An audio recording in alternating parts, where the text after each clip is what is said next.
Fox 5 and Hot 97 present Street Soldiers with Lisa Evers. Welcome to this episode of Street Soldiers on video gaming in schools. I'm your host, Lisa Evers. Some people think playing video games is nothing more than a fun pastime for kids that can compete with their homework. But now an innovative new program called Playmakers is showing that it can be a powerful tool for teaching creative arts, technology, and even financial literacy. Everybody show your love for the winner. Video game champion Gerard Gamer Williams, known as Hip Hop Gamer, told the crowd at Barclays about his new program to motivate and educate kids in urban communities. I also have a program called Playmakers where I have kids going to school and they get paid to go to school and play games. The idea is to meet children where they're at doing something they love, video gaming. Williams put his corporate and community connections together to create the Playmakers program. It debuted at the Vista Academy Public School in East New York, Brooklyn in late 2023. The middle school scholars are engaged and motivated, and the educational benefits are tangible, says Assistant Principal Janice McLean. A lot of our scholars, when they play some of these games, it's really weird that we can say, like in video games, you see science, math, literacy, but it's in there. It's embedded into the program. Special gaming rooms are set up by the tech companies for the kids. There are events, structured play, and competitions, along with cash prizes. Tristan from Vista Academy gives it a thumbs up. I honestly feel greatly appreciated, and I just had fun. I get to play video games, give my opinion on it, and get paid for it. In June, Hollywood megastar Denzel Washington visited the school in Mount Vernon that bears his name. The Denzel Washington School for the Arts is planning to start a Playmakers program beginning in the fall of 2024.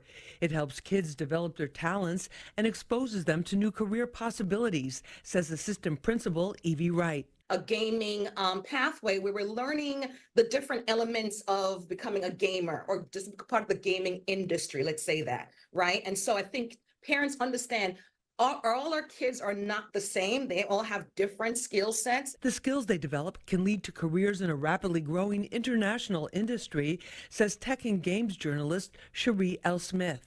There's so many ways and avenues to get into the gaming industry, whether you're a journalist, whether you're an actual gamer, whether you're a marketing executive, whether you're doing sales, whether you're writing the storyboard, whether you're the artist, the music composer, the voice actor.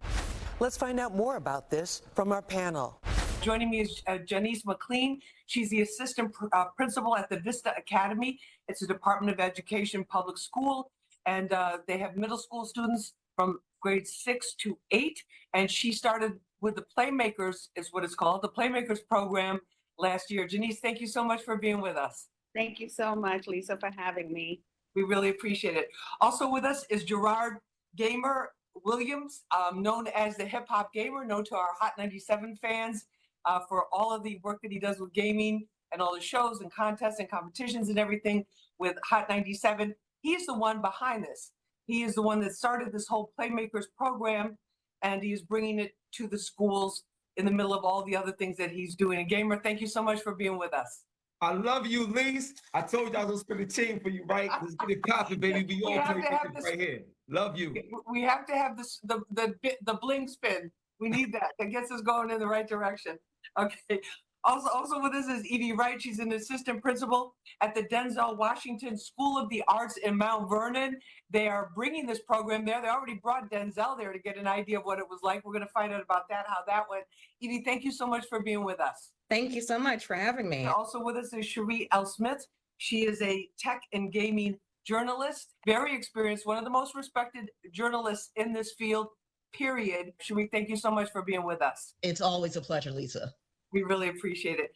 Gamer, I got to start with you on this. What gave you this idea to come up with Playmakers? Because you're known on the competition circuit and the media as an entrepreneur, all of that. What gave you this idea?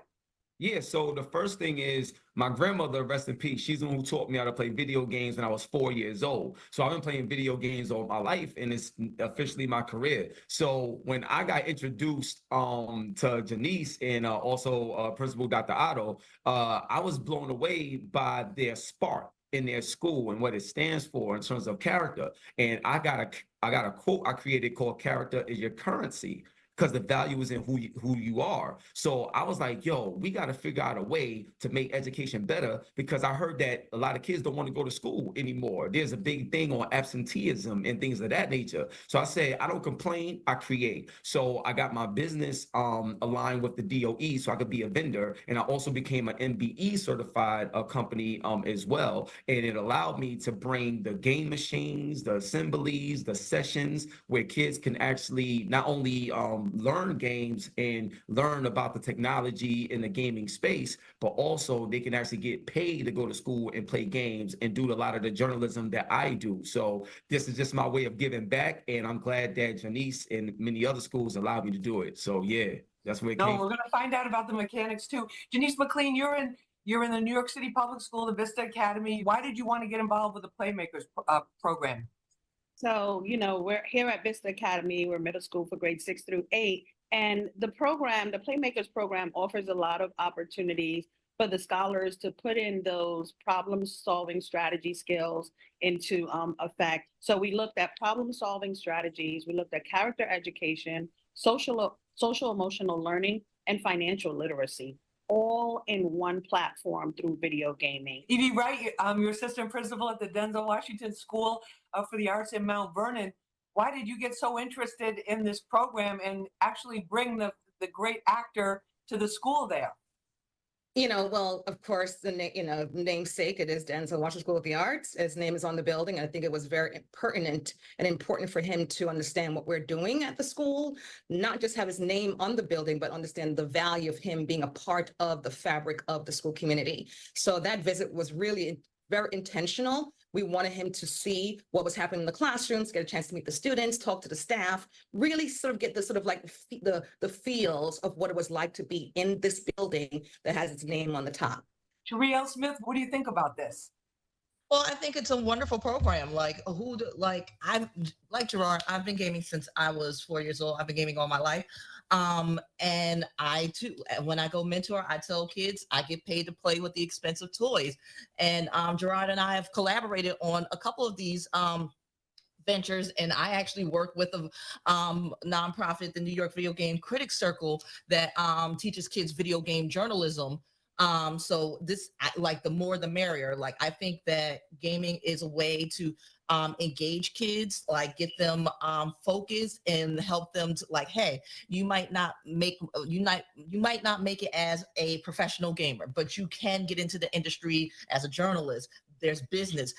Games need music composers. They need artists and people, encoders, and all these things. There's so many ways to get in there. But if we can just spark that inspiration with any program, I think it's a great idea. We've got much more ahead, so stay with us. Make it look cool. We make it look fly. So now they don't got to worry about the ops. They can just focus on their opportunities. Gamer, tell us how you set this up and about the financial literacy piece. The first thing is, with me being a vendor with the DOE and stuff like that, there's budgets. So once I get the budgets, one of the things I wanted to do is I wanted to repurpose some of the budget so they could be impactful for the kids, because at the end of the day, it's about them. So what I did was we do an assembly first. That establishes the social emotional part where character is your currency. So we do the assembly. After we do the assembly, we get the machines in there. So now I'm a partner with AMD, and AMD, without AMD, there's no PlayStation, there's no Xbox, and none of that, because they do the chipsets. So now that I got that partnership, we get the machines in there. So now the kids got the machines, then we start the sessions. And with the sessions, they're recorded on OBS, which is open broadcast software. So now we could collect data on how kids react when they get stuck on a problem. If they can't read very well but they understand what's going on, we collect all that data. So now the teachers can also understand how to better teach. And in terms of them being paid, I partner with Chase Bank. So now that I partner with Chase Bank, through Chase Bank, they get their bank accounts. And the cool thing about it is it's their bank account, but it's, overseen by the parents, but it's their bank account. And now they're getting paid for to do what they love. They staying out the streets. They're more focused on what they love to do. And I make it look cool. We make it look fly. So now they don't got to worry about the ops. They can just focus on their opportunities. Exactly. Turning ops into opportunity. I love that. Gamer, let me ask you this. So how much do the kids get paid?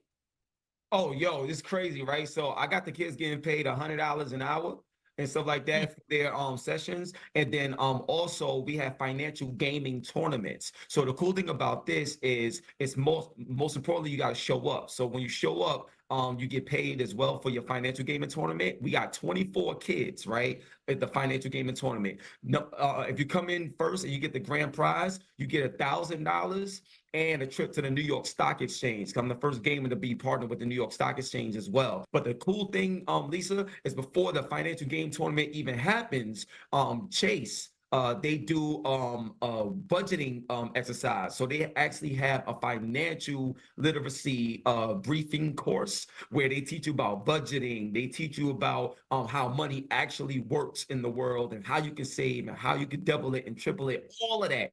Cherie, in terms of the importance of having something like this happen, we heard for a long time about the digital divide. A lot of our communities, inner city communities, were not getting access. The kids were not keeping up. How important is a program like this in terms of preparing kids for the kind of economy and world that we're in today? I think it's very important because like jobs that were in existence 10 years ago are quickly disappearing. There's AI, there's all this technology that's coming and changing the way that we work, play, live. And it's important that Black and Latino children in underserved communities get the opportunity to experience this technology, what better way to get them started than with gaming, because it's something that it's something that's easy to get into, whether you're gaming on your phone, whether you've got a console, whether you've got a PC, whether you've got a handheld. It's just a universal language that we can speak to say, hey, if you like gaming, you can do this with that. Denise, in terms of the actual mechanics of it in the classroom, how did you work that out? Give us a sense of what that's like, please. So we started off the program doing a character as your currency assembly, where the gamer came in, spoke to the entire school to let us know what the program entailed, how the program would work. We then got working on this video gaming space where the scholars were able to go in, play through the games, talk about each of the levels, as Cherie mentioned, the different types of skill sets, whether it was music, obstacles, problem solving. There were video games on social emotional learning. Later on, we were able to do some classroom crashes and allow the scholars to show off their skills to some of their classmates. They really enjoyed being the center of attention amongst their peers in regards to making sure that, they were showing their character education piece and how to best put forward all of the skills that they had learned in the program. All right. Evie, what attracted you to this and why did you want to bring it to your school? So what attracted me to this program, besides hip hop gamers winning personality and energy, is that it would allow our artists to understand that there are different modes of entertainment, right? So our kids get, music, dance, vocal, acting, technical theater. But the one thing I wanted to marry, what I told Hip Hop Gamer, is technology within the arts, because we know that gaming, as Cherie mentioned, it's music composition. Actors are involved, designers, right? And so even in our visual arts department, we have, AP graphic arts and design. So I wanted my students, again, it's really about how do I build their capacity so they are able to compete in the 21st century as artists. So I thought this was a great program to implement because it says to my students, I see your value, I see your worth, I see your potential, and financial literacy is tied into this as well. We know, especially with our brown and Black students, we don't get those particular sort of like education about how do we create what's called generational wealth? How do we create a space and place for ourselves in our career? And so I feel like professionally, I am, it's my mission to really embolden my students, to impress upon them, and again, to expose them to every possible opportunity that exists within technology. And I think Hip Hop Gamer and Character for Currency is a great starting point.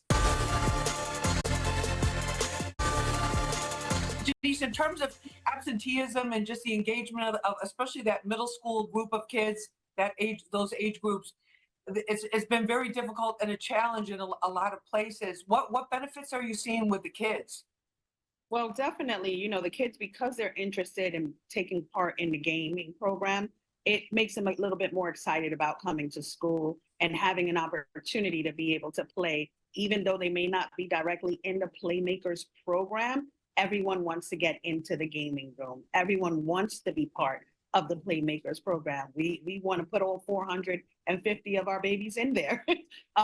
So they get really excited, and because they know that there's an opportunity to be able to become a member of the Playmaker program, to participate in it, they're coming to school. They're asking questions about it. Just walking by the gaming room, they're like, can I get in there today? And I'm like, sure. Are you doing all of your work? You're coming to school. You're being great. So it's definitely shown an increase in our attendance, and the scholars are really excited about coming to school and being able to participate in it. Yeah, so one thing I wanted to add to that, I give them something that's crazy tangible. So for example, like one of the kids that we work with, Tristan, I actually brought him on stage at the Barclays Center in front of like 20,000, like 15, 20,000 people. And his parents was in the audience and everything. And he actually said that I feel proud of myself. And it's moments like that, even beyond the classroom, that Playmakers is providing. So it becomes a real genuine partnership. You know how they say it takes a village?